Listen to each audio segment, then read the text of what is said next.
नमस्कार साथियों, आप सभी का स्वागत है हमारे एक और नए वीडियो में। इस वीडियो में हम डिस्कस करने वाले हैं 29 अक्टूबर का यूपी ट्रिपल पेट का जो एग्जाम हुआ है सेकंड शिफ्ट में, उसको डिस्कस करने वाले हैं। तो आप लोग वीडियो में बने रहिएगा। अगर आप लोग का भी एग्जाम है तो आप लोग क्वेश्चन को मिला लीजिएगा कि आपके आंसर कितने सही हैं, कितने गलत हैं। चलिए हम वीडियो को स्टार्ट करते हैं। पहला क्वेश्चन है, ब्रिटिश प्रधानमंत्री राम जे मैकडोनाल्ड द्वारा बनाया गया सांप्रदायिक पुरस्कार निम्नलिखित में से किसका परिणाम था? ये जो परिणाम था इसका जो सही जवाब है वो है द्वितीय गोलमेज सम्मेलन का। ऑप्शन बी सही है। ऑप्शन बी सही है इसका। अगला प्रश्न है, भारतीय संविधान का कौन सा अनुच्छेद मुख्यमंत्री के कर्तव्य को परिभाषित करता है? इसका जो सही ऑप्शन है वो है अनुच्छेद 167। 167।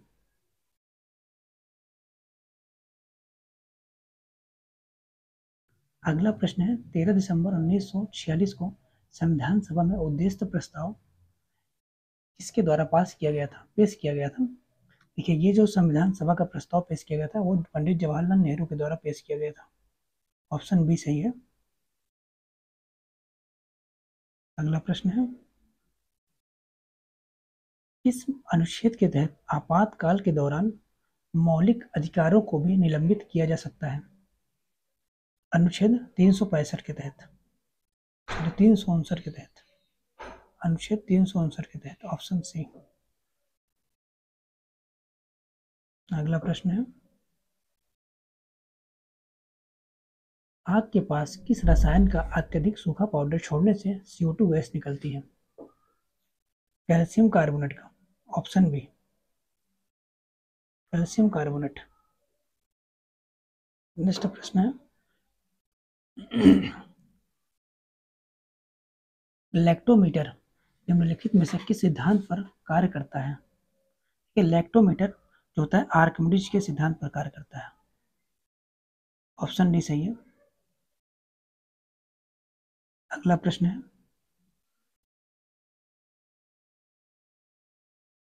लोकतंत्र और विकास के लिए पंचायती राज संस्थानों के पुनरुद्धार पर एक अवधारणा पत्र तैयार करने के लिए किस समिति को नियुक्त किया गया था? इसको नियुक्त किया था LM सिंघवी समिति को। ऑप्शन डी सही है, LM सिंघवी समिति। ऑप्शन डी सही है। अगला प्रश्न है, भोजन के डिब्बे पर जिंक के स्थान पर निम्नलिखित में से किस धातु का लेप लगाया जाता है? टीन का। ऑप्शन डी सही है, टीन का। टीन का लेप लगाया जाता है।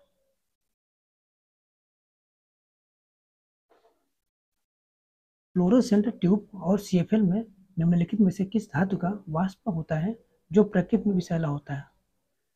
पारा। ऑप्शन बी, ऑप्शन सी सही है, पारा। नेक्स्ट प्रश्न है, स्फेग्नोमैनोमीटर का उपयोग निम्नलिखित में से किसे मापने के लिए किया जाता है? रक्तचाप यानी कि ब्लड प्रेशर नापने के लिए किया जाता है।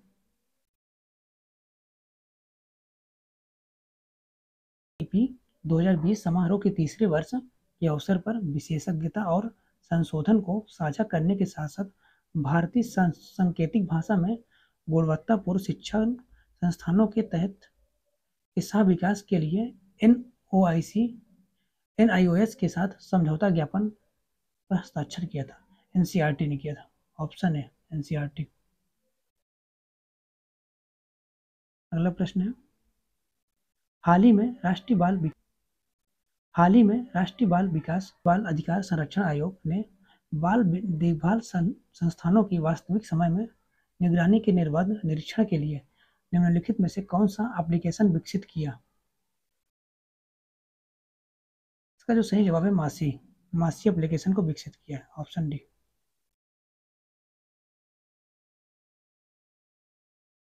हाल ही में भारत और निम्नलिखित में से किस देश के नेताओं ने जलवायु महत्वाकांक्षा, डिकार्बोनाइजेशन और स्वच्छ ऊर्जा पर सहयोग बढ़ाने और पार्टियों के UNFCCC सम्मेलन के 28वें सत्र के से सार्थक परिणाम प्राप्त करने के लिए मिलकर काम करने की प्रतिबद्धता जताई है? भारत और संयुक्त अरब अमीरात में। ऑप्शन बी सही है। भारत के निम्नलिखित में से किस रेलवे स्टेशन को यूनेस्को का एशिया पैसिफिक सांस्कृतिक विरासत पुरस्कार मिला है? Byculla railway station, Maharashtra. Option A सही है, बायकुला रेलवे स्टेशन, महाराष्ट्र।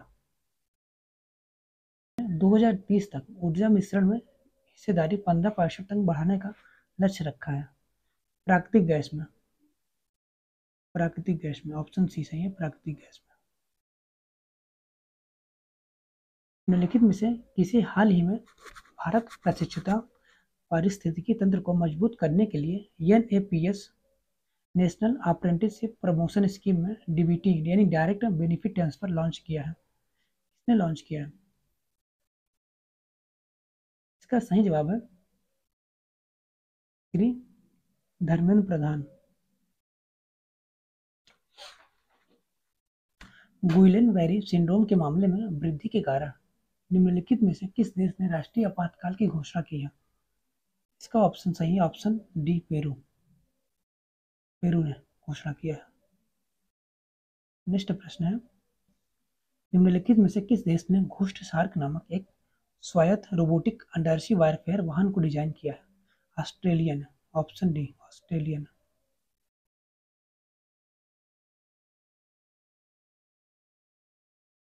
सह्याद्री पर्वत श्रृंखला में स्थित लोकप्रिय पहाड़ी किले का नाम बताइए जिसे द ईगल नेस्ट के नाम से जाना जाता है। देखिए इसका सही जवाब है तोरणा किला। अगला प्रश्न है, हाल ही में नागरिक उड्डयन मंत्री श्री ज्योतिरादित्य सिंधिया ने उत्केला हवाई अड्डे का उद्घाटन किया है जो भारत के निम्नलिखित में से किस राज्य में उड़ान योजना के तहत एक क्षेत्रीय हवाई अड्डा है? उड़ीसा में। Option B, Orissa.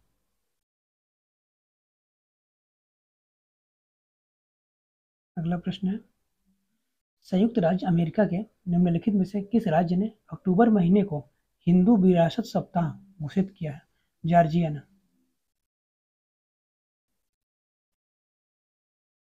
निम्नलिखित में से कौन सा दिन हर साल अंतर्राष्ट्रीय प्राकृतिक आपदा जोखिम न्यूनीकरण दिवस के रूप में मनाया जाता है? 13 अक्टूबर। ऑप्शन है सही है। अगला प्रश्न है, घोड़े की नाल के आकार की पाताल लोक घाटी का रमणीय दृश्य प्रदान करने वाला तमिया हिल स्टेशन भारत के निम्नलिखित में से किस राज्य या केंद्र शासित प्रदेश में स्थित है? इसका जो सही जवाब है वो है मध्य प्रदेश, MP में है। ऑप्शन डी, MP में। अगला प्रश्न है, निम्नलिखित में से किस वर्ष भारत आसियान का क्षेत्रीय संभारण भागीदार बना? सन 1992 में। ऑप्शन है 1992 में।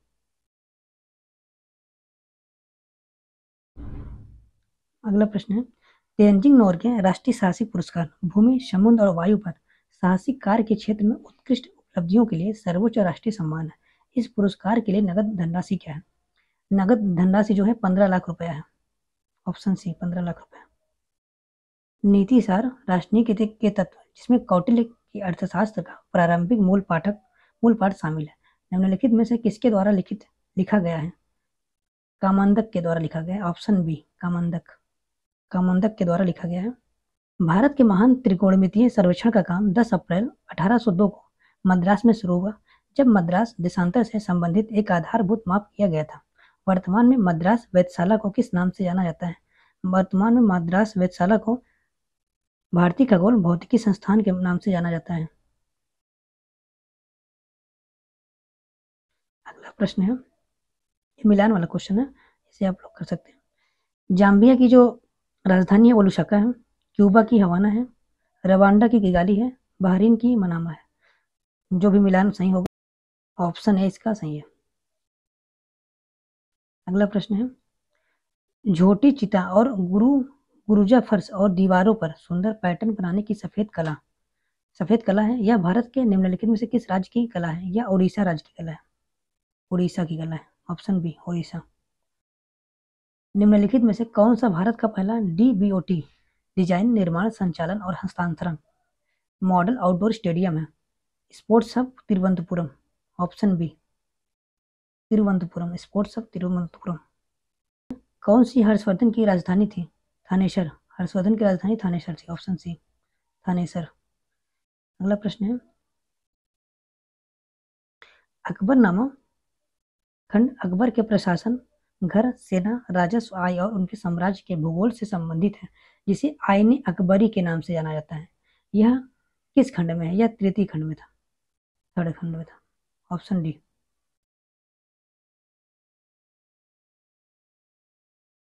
भारत में स्थित किस हड़प्पा स्थल में हाकरा हाकरा मृदभांड की भंडार शामिल है, जो सिंधु घाटी सभ्यता के शुरुआती चरणों से पहले की बसावट की विशेषता है? राखीगढ़ी में है। Option B Rakhigarhi. अगला प्रश्न है,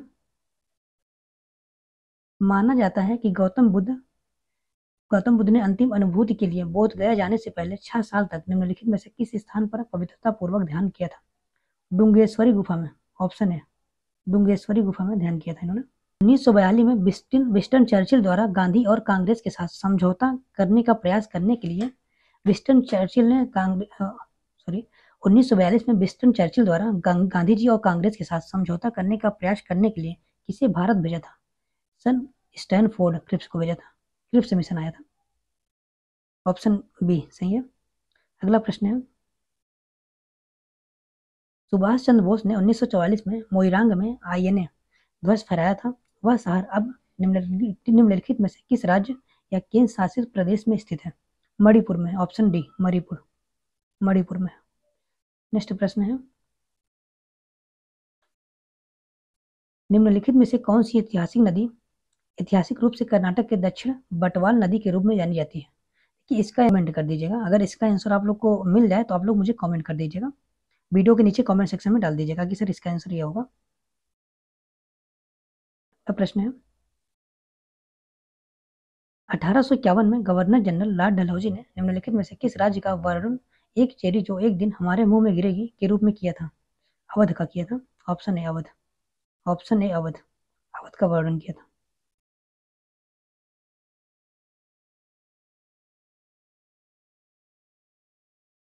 भारतीय राष्ट्रीय आंदोलन के दौरान कांग्रेस मंत्रालयों ने कब इस्तीफा दिया था? कांग्रेस मंत्रालयों ने 7 लोगों ने इस्तीफा दिया था 1939 में। जल स्तर के नीचे कठोर चट्टानों की परतों के बीच जमा होता है, इसे किस नाम से जाना जाता है? इसे जलभूत के नाम से जाना जाता है। ऑप्शन है जलभूत।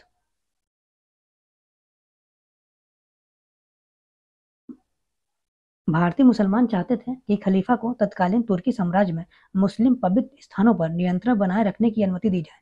इस साम्राज्य को निम्नलिखित में से किस नाम से जाना जाता था? ऑटोमान के नाम जाना जाता है। ऑटोमान। ऑप्शन है ऑटोमान।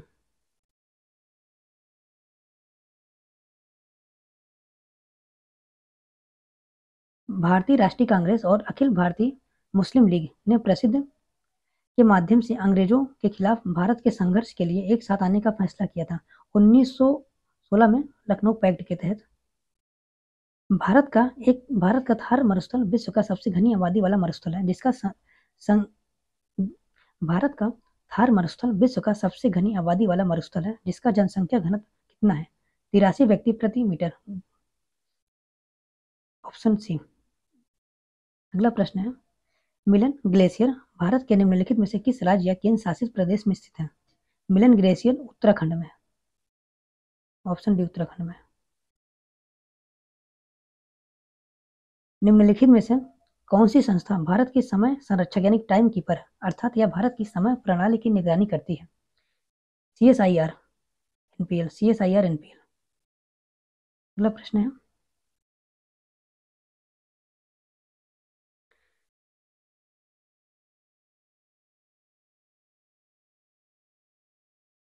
यह सुनिश्चित करने के लिए कि जीएसटी का लाभ उपभोक्ताओं तक पहुंचाया जाए यह सुनिश्चित करने के लिए कि जीएसटी का लाभ उपभोक्ताओं तक पहुंचाया जाए, सरकार ने राष्ट्रीय मुनाफाखोरी रोधी प्राधिकरण की स्थापना की, लेकिन 1 दिसंबर 2022 से सभी जीएसटी मुनाफाखोरी एंटी रोधी शिकायतों का निपटारा किस संगठन द्वारा किया जाता है?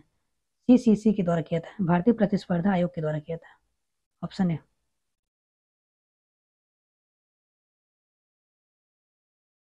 हरित क्रांति के संदर्भ में HYV बीज क्या है, जिन्हें चमत्कारी बीज भी कहते हैं? उच्च उपज वाली किस्म। ऑप्शन डी उच्च उपज वाली किस्म। अगला प्रश्न है, निम्नलिखित में से कौन सा 1991 में नई आर्थिक नीति के तहत संरचनात्मक समायोजन कार्यक्रमों का हिस्सा नहीं है? देखिए इस क्वेश्चन का ऑप्शन आप लोग बता दीजिएगा, ये हमें नहीं मिला, हमने बहुत ढूंढा लेकिन मिला नहीं हमें। इसका आप लोग आंसर कमेंट करिएगा।